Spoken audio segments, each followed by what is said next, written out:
Olá a todos, sejam bem-vindos a mais um episódio do programa Meio Ambiente na Vida Real. Eu sou a Kátia Parente e hoje a gente vai conversar com o Gui, que trabalha na BNT, né? Foi auditor durante muitos anos.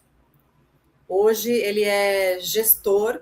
Eu vou ler aqui um breve currículo dele, mas depois eu vou introduzir o Gui aqui para ele próprio se apresentar para vocês.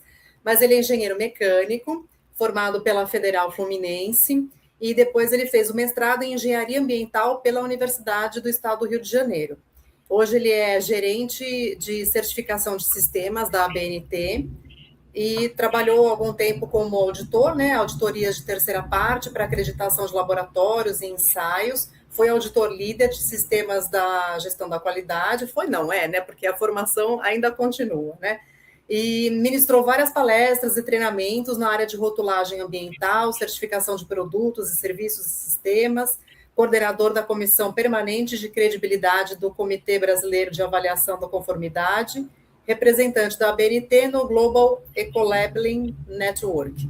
Então, Gui, seja muito bem-vindo aqui ao programa Meio Ambiente na Vida Real. Obrigado, Kátia. Boa tarde a todos.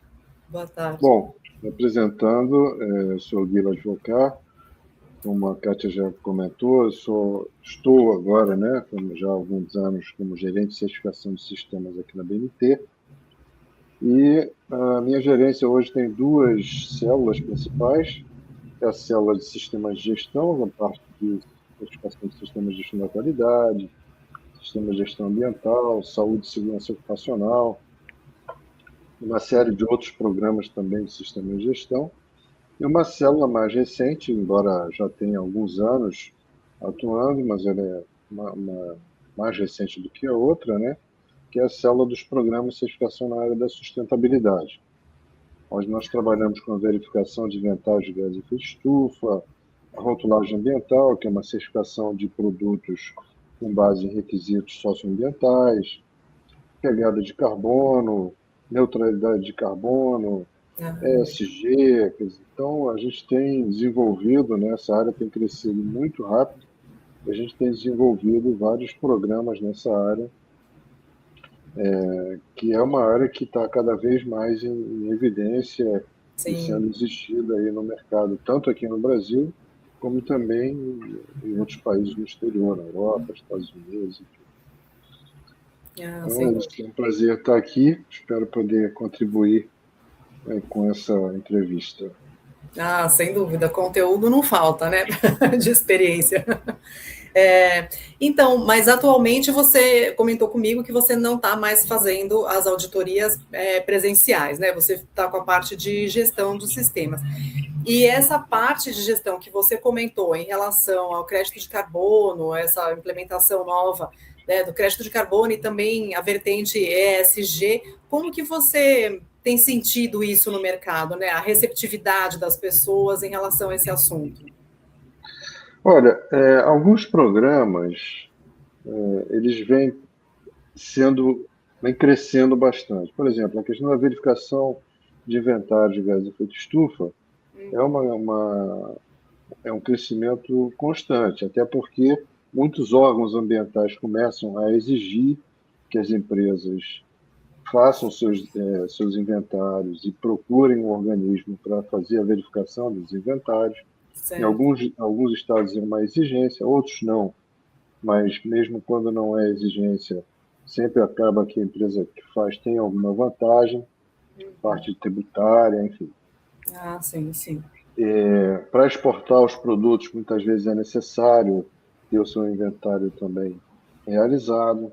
A parte de ESG é uma certificação nova,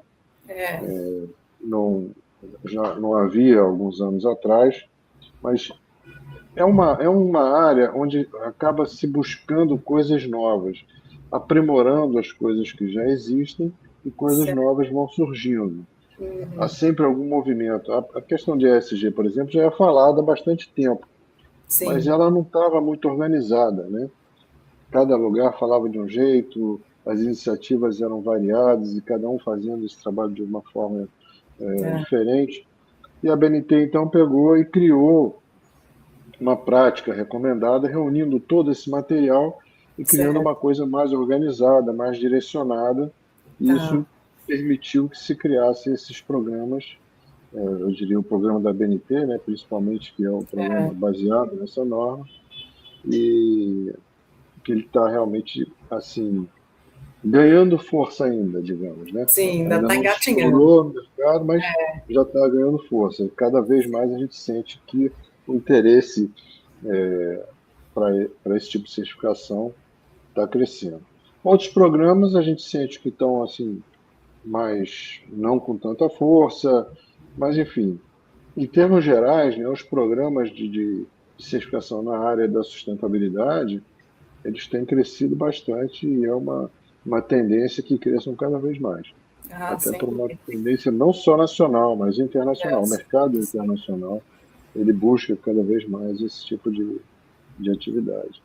Sem dúvida, até por conta do comércio, né, de compra e venda de material, de matéria-prima, o fornecedor tem que ser muitas vezes certificado, porque senão ele não é aceito, né, como fornecedor, né, existe essa exigência, né, em termos E comerciais, né. politicamente, a questão das mudanças climáticas Ah, sim, é um impulsionador desse tipo de sim, sim, atividade também, né? sem dúvida, sem E os dúvida. países se reúnem, estabelecem metas, enfim, e aí a forma de você atingir essas metas é justamente trabalhar essas Sim, questões de sustentabilidade.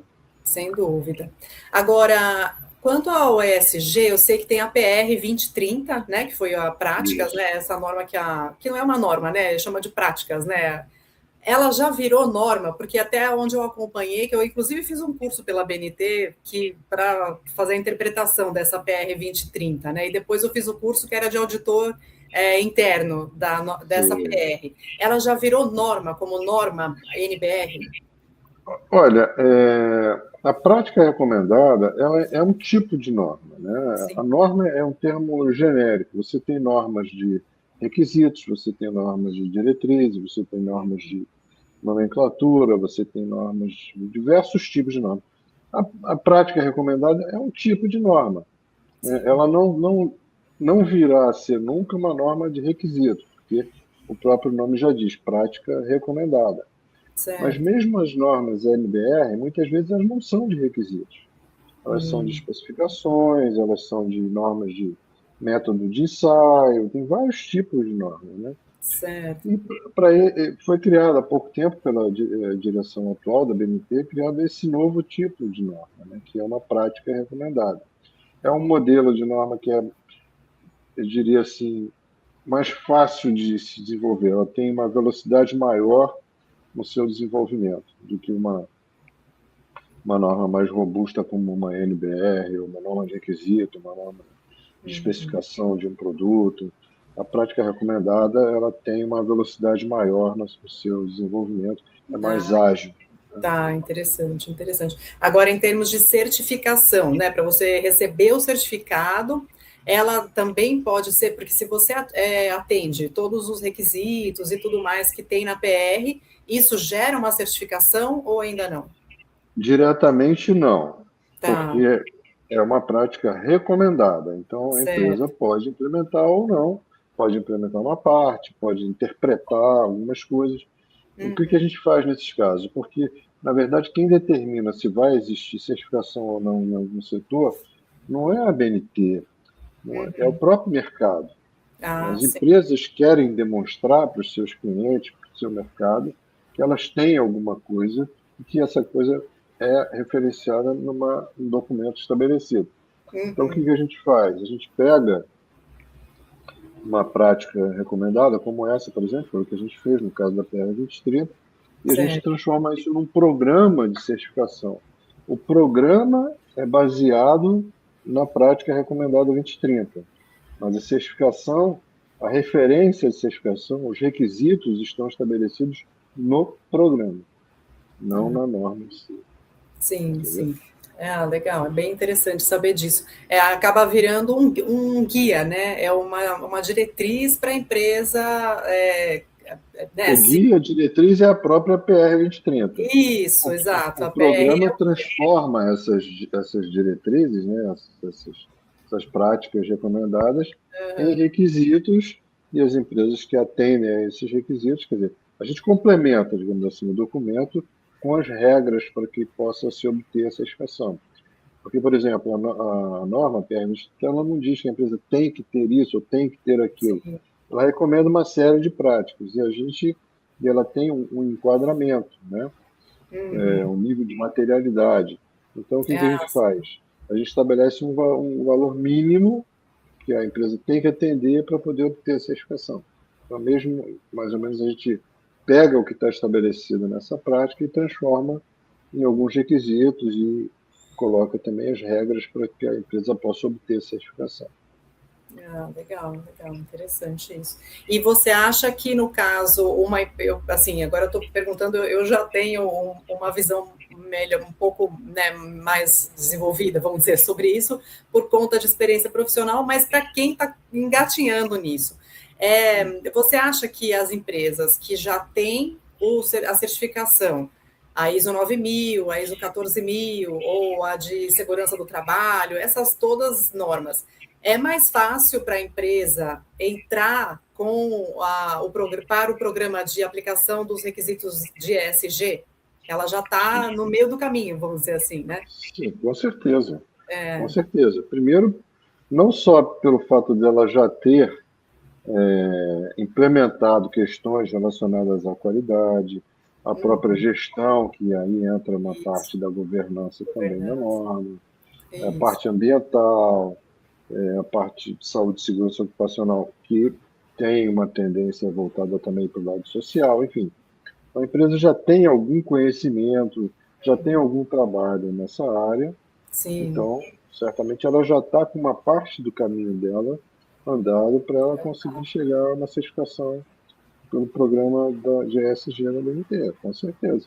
Sim. Com certeza. Sem dúvida, sem dúvida.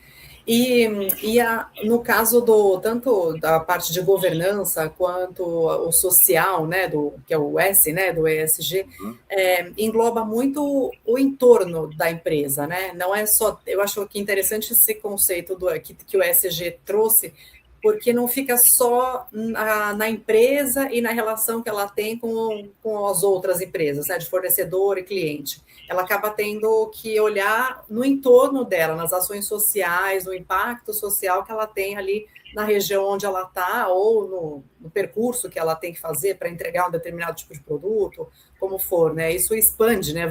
A empresa é obrigada a olhar para fora, né, dela própria, né? Com certeza, isso é fundamental, né? Tem que considerar todas as partes interessadas, e as partes interessadas envolvem a comunidade onde ela está inserida, isso é óbvio, né? Então, se as atividades dela causam algum impacto no seu entorno, seja ambiental, seja social, obviamente, ela vai ter que tomar ações para poder minimizar esse impacto ou eliminar quando for possível, né? Então, é uma abrangência bem maior. Não é só olhar para dentro, não é só olhar só para a sua estrutura interna toda, mas realmente tem toda uma abrangência externa, olhar em volta, né? Olhar para fora, como você colocou, sem dúvida. Sem dúvida. Isso eu acho que é bem, bem positivo, na verdade, né, das práticas ESG, essa visão que a empresa acaba sendo obrigada a olhar, né? E ajuda com certeza, porque às vezes a comunidade tem algumas melhorias que são feitas pela própria empresa, e isso é positivo socialmente, né? Assim, em termos de trabalho, de bem-estar, de saneamento, inclusive, né? Porque acaba tendo que fazer alguns reparos, algumas condições de infraestrutura, dependendo da situação, né? Sem dúvida. Sim, bem interessante isso, eu acho. E Gui, me fala uma coisa, eu tinha colocado aqui uma das perguntas, né, se você tem alguma história interessante, pode até ser alguma coisa estranha, né, ou qualquer coisa que tenha acontecido aí ao longo da tua carreira, tanto como auditor, como agora na parte de gestão, que você acha que foi uma coisa louca, assim, vamos dizer, né, que aconteceu em algum momento. Qualquer história que venha na tua cabeça, né? É claro que não precisa citar o nome das empresas, né? A gente não vai expor ninguém aqui, mas é mais para trazer essa parte prática mesmo, assim, do dia a dia, coisas perrengues que acontecem, enfim, coisas estranhas. Eu posso dizer que, por exemplo, um fato que eu acho bastante interessante, né? Muitas vezes em eventos que eu participo, eu também comento esse tipo de situação. Já é um fato antigo, na época que eu fazia mais auditorias ainda, né? Tinha mais auditorias. E eu estava como auditor líder num grupo de auditores, a gente fazendo auditoria no laboratório, e aí, eram vários tipos de ensaios, aí tinha um especialista para cada ensaio, e eu estava fazendo a parte de gestão, né? E eu fui num setor e comecei a perguntar lá ao funcionário do laboratório como é que funcionava, qual era o trabalho dele, o que ele fazia. E ele começou a me explicar tudo o que ele fazia, né? E uma das coisas que ele tinha que fazer era armazenar um determinado produto em uma condição de refrigeração. E não estava armazenado naquelas condições que deveria armazenar. Aí eu conversei com ele e expliquei, olha, você percebe que isso aí é um desvio, né? Uma não conformidade. Que, não, eu sei, pois é, mas a gente não está conseguindo porque o volume está muito grande, a capacidade não está conseguindo fazer direito. Pois é, então eu vou ter que apontar aqui a não conformidade. Eu falei, não, pois é, eu entendo, tudo bem, não tem problema. Aí passou, a auditoria foi terminando, né? E no final tem a reunião com o gerente lá do laboratório, explicando tudo. E aí, na hora que eu fui relatar minha parte, falei, bom, então nesse setor especificamente tinha uma não conformidade, assim, porque o produto não estava sendo armazenado adequadamente. Aí a gente falou, não, que isso, está errado. Está sendo armazenado adequadamente, sim. Não está, né? Eu estive lá conversando, o rapaz me mostrou. Não, está certo, está armazenado correto. Aí eu insisti com ele, né? E aí Tá ele me chamando de louco, né? deu um soco na mesa. Chama o fulano que eu vou mandar ele embora agora. Ai, meu Aí Deus. ficou aquele clima assim, né? Putz. Vários auditores, várias pessoas do laboratório na mesa. Ficou aquele clima estranho. Aí ele chegou, o rapaz chegou, explicou a ele que realmente ele não estava conseguindo e tal. Ele deu uma bronca na frente de todo mundo e a gente achava que ele ia ser mandado embora, né? Mas acabou que não mandou embora. No ano seguinte eu voltei lá, fazendo auditoria de novo, estava tudo funcionando direitinho. A gente até Menos eu mal. e o rapaz rimos bastante do fato acontecido no ano passado. Então acontece essas coisas, né? Imagino, imagino. E ameaçar mandar o funcionário embora como se Pois é, fosse intimidar o auditor e a tipo, gente fica né? numa situação constrangida, né? Porque Olha só. é fazendo o nosso trabalho, de repente Sim, poder gerar a demissão de uma pessoa que a pois gente não é. tem nada a ver com isso. Pois é. Então, parece que é uma ameaça, né? Na hora do desespero, as pessoas fazem qualquer maluquice para poder conseguir um pontinho. Ele talvez, na verdade, ele tivesse ficado nervoso, o gerente, né, imagino. Sim, sim, E tivesse até a intenção, naquele momento, de fazer mesmo. Mas depois ele percebeu que claro, não era culpa do rapaz, não era negligência, não era nada. Simplesmente era um problema que estava acontecendo e tinha que ser sim, resolvido. sim. E não é Bom, mandando alguém embora que vai resolver o problema. justamente, de forma alguma.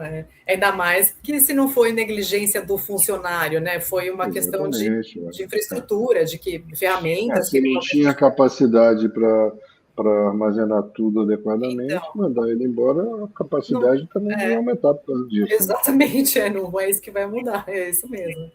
Pois é. Às vezes o nervoso. Em auditorias eu já presenciei algumas, né? Como a gente costuma dizer, eu já sofri algumas auditorias. Pois é. E, e a gente sente a tensão, né? O clima fica tenso, a empresa fica tensa por conta do que vai acontecer, como é que vai ser, o auditor vai vir aí. E não devia ser assim, né? Devia ser uma coisa Pois né, é, exatamente. melhoria. Encarar como uma possibilidade de melhoria, né?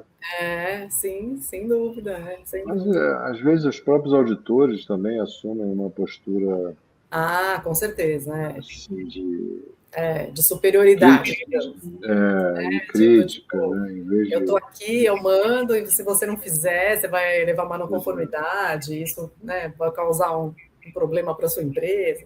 Sim, infelizmente acontece muito. Isso é uma pena, né? E aí, agora, para a gente, né, finalizar aqui, se você teria alguma dica, né, algum conselho que seja, para o pessoal que está começando a entrar nessa área de sistemas da qualidade, ou o próprio ESG, se você tivesse que dar, né, alguma dica para quem está começando a entrar nessa área agora. Conselho a gente não costuma dar, né? Mas eu diria o seguinte... Vamos dizer conselho, uma dica. Eu diria o seguinte, né?